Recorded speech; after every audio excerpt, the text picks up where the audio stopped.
स्वागत है दोस्तों आपका आज की बेहद बड़ी और ताजा खबरों में। आज की मुख्य खबरों और हेडलाइंस न्यूज के तहत दोस्तों, दुनिया के सबसे प्रभावशाली देशों में हमारे प्रधानमंत्री नरेंद्र मोदी का नाम शामिल, साथ ही इन भारतीय हस्तियों का नाम भी शामिल किया गया। जी हाँ, तो इसके बारे में आपको पूरी डिटेल से बताएंगे।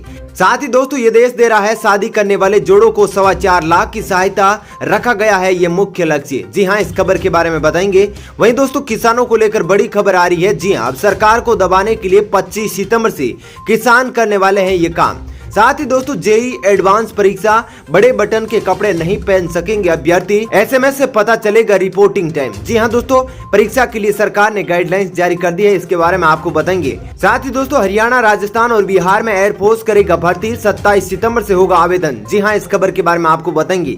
वहीं दोस्तों, चीन से तनाव के बीच भारत और ऑस्ट्रेलिया ने हिंद महासागर में दिखाई अपनी ताकत, बौखलाया ड्रैगन। वहीं दोस्तों, जानेंगे योगी सरकार ने उद्योगों के विकास के लिए उठाया बड़ा कदम, लैंड पुलिंग नीति को दी मंजूरी। जी हां, इस खबर के बारे में भी आपको बताएंगे। तो दोस्तों, आज इन्हीं सब खबरों के बारे में आपको बताएंगे। इसके अलावा भी कई अन्य बड़ी खबरें हैं जिसके बारे में इस वीडियो में जानेंगे। तो दोस्तों, वीडियो को अंत तक जरूर देखिएगा। साथ ही दोस्तों, वीडियो में आगे बढ़ने से पहले आपसे एक छोटी सी विनती है कि इस वीडियो को लाइक और शेयर जरूर कीजिएगा और हमारे चैनल को सब्सक्राइब जरूर कीजिएगा ताकि आपको ऐसी ही खबरें हमेशा मिल सके। तो चलिए दोस्तों, बिना देरी के फटाफट से जानते हैं आज की सभी बड़ी खबरों को। पहली खबर, दुनिया के 100 प्रभावशाली लोगों में पीएम मोदी का नाम, आयुष्मान खुराना को भी मिली जगह। जी दोस्तों, अमेरिका की मशहूर पत्रिका टाइम ने दुनिया के 100 प्रभावशाली लोगों की सूची में प्रधानमंत्री नरेंद्र मोदी को जगह दी है। पीएम मोदी को अमेरिका के राष्ट्रपति डोनाल्ड ट्रंप के साथ शामिल किया गया है। इस लिस्ट में शामिल भारतीय लोगों में बॉलीवुड एक्टर आयुष्मान खुराना, गूगल के सीईओ सुंदर पिचाई, एचआईवी पर रिसर्च करने वाले रविंद्र गुप्ता और शाहीन बाग धरने में शामिल बिल्किस का नाम भी है। चलिए दोस्तों, अब जानते हैं अगली खबर। जापान सरकार शादी करने वाले जोड़ों को दे रही है 4.25 लाख रुपए की सहायता, यह है प्रमुख लक्ष्य। जी दोस्तों, जापान में जन्म दर को बढ़ावा देने के लिए सरकार ने एक अनोखा कदम उठाया है।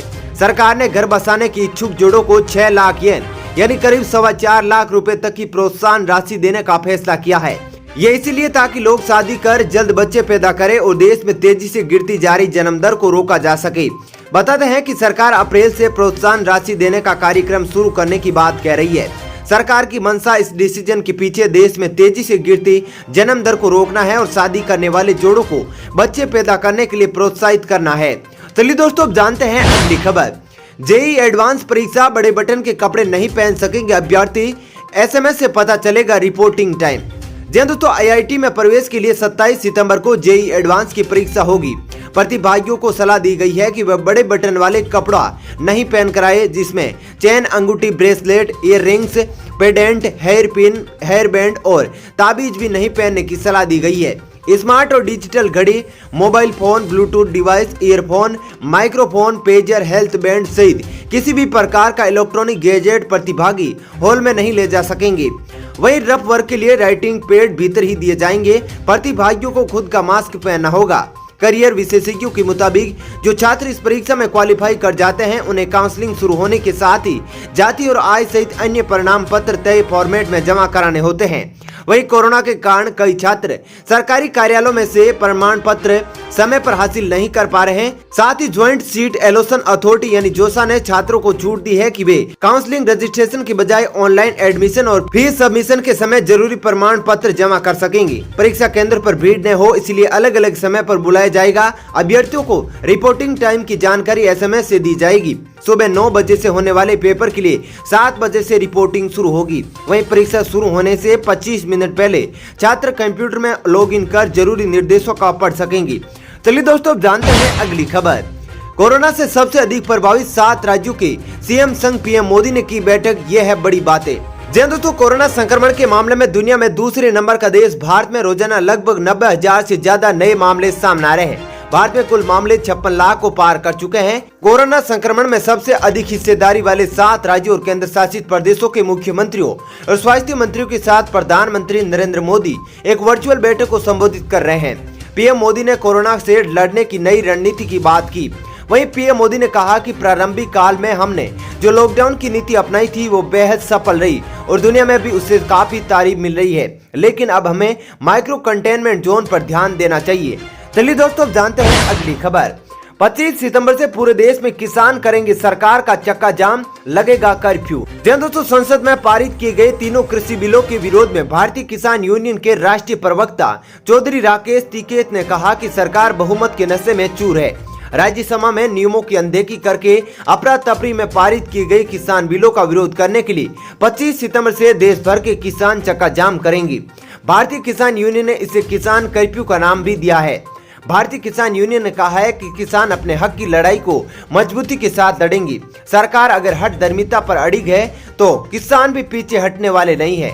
25 तारीख को पूरे देश का किसान इन बिलों के विरोध में सड़क पर उतरेगा। इसके लिए देश भर के किसानों में जन जागृति अभियान चलाया जा रहा है। जब तक कोई समझौता नहीं होगा तब तक पूरे देश का किसान सड़कों पर ही रहेगा। चलिए दोस्तों, अब जानते हैं अगली खबर। मोदी आज फिट इंडिया डायलॉग में फिटनेस के जुनूनी लोगों से करेंगे बात। दोस्तों, फिट इंडिया मूवमेंट की पहली वर्षगांठ पर प्रधानमंत्री नरेंद्र मोदी आज ऑनलाइन फिट इंडिया डायलॉग में देश भर के फिटनेस के जुनूनी लोगों के साथ चर्चा करेंगी। इस ऑनलाइन बातचीत में प्रतिभागी अपनी फिटनेस के सफर के बारे में बताएंगे। प्रधानमंत्री से फिटनेस, अच्छे स्वास्थ्य को लेकर उनके विचार जानेंगे। वहीं फिटनेस को लेकर जागरूकता फैलाने वाले भारतीय क्रिकेट टीम के कप्तान विराट कोहली, अभिनेता मिलिंद सोमन, मशहूर डाइटिशियन रुजुता दिवेकर के अलावा उनके प्रति उत्साही आम नागरिक भी इस संवाद में शामिल होंगे। चलिए दोस्तों, अब जानते हैं अगली खबर। भारत ने किया स्वदेशी पृथ्वी 2 मिसाइल का सफल परीक्षण। दोस्तों, भारत ने सेना के अभ्यास परीक्षण के तहत बुधवार को देश में विकसित पृथ्वी 2 मिसाइल का ओडिशा के एक केंद्र से सफल रात्रिकालीन प्रायोगिक परीक्षण किया। सतह से सतह पर मार करने वाली यह मिसाइल परमाणु आयुध ले जाने में सक्षम है। रक्षा अनुसंधान एवं विकास संगठन DRDO के एक अधिकारी ने बताया कि 350 किलोमीटर की दूरी तक मारने करने वाली इस मिसाइल को ITR के प्रक्षेपण परिसर 3 से एक मोबाइल लॉन्चर से दागा गया है। चलिए दोस्तों, अब जानते हैं अगली खबर।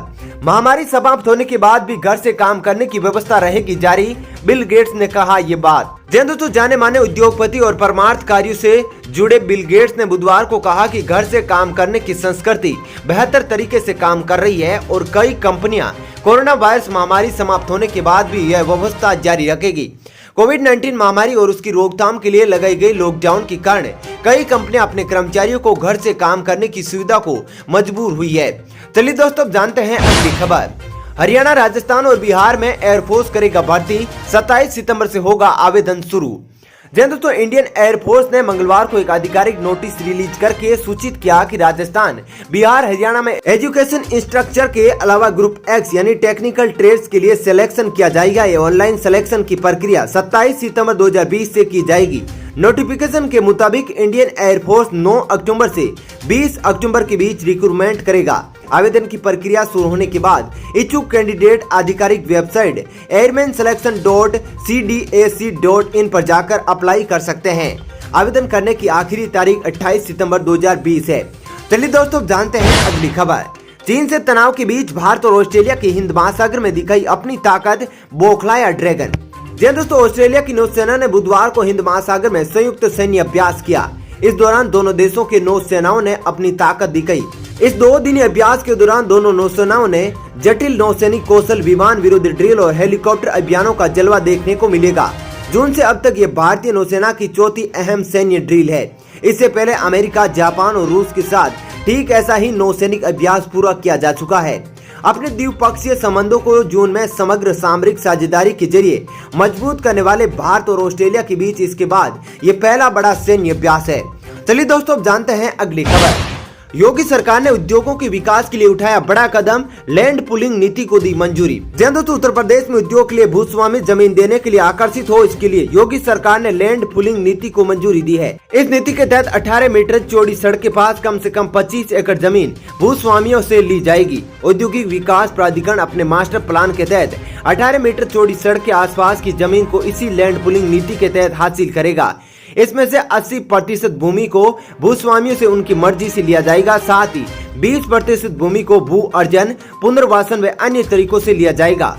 लैंड पुलिंग के माध्यम से जमीनों का अधिग्रहण कर लैंड बैंक बनाने की इस नीति को मंगलवार को योगी सरकार की कैबिनेट से मंजूरी मिली है। इस नीति के तहत भूस्वामियों को रोड किनारे दी गई जमीन का 25% हिस्सा उनको वापस लौटा दिया जाएगा। भूस्वामियों से जमीन लेने के बाद औद्योगिक विकास प्राधिकरण को प्लान के तहत 3 साल की समय सीमा में विकास का काम करना होगा।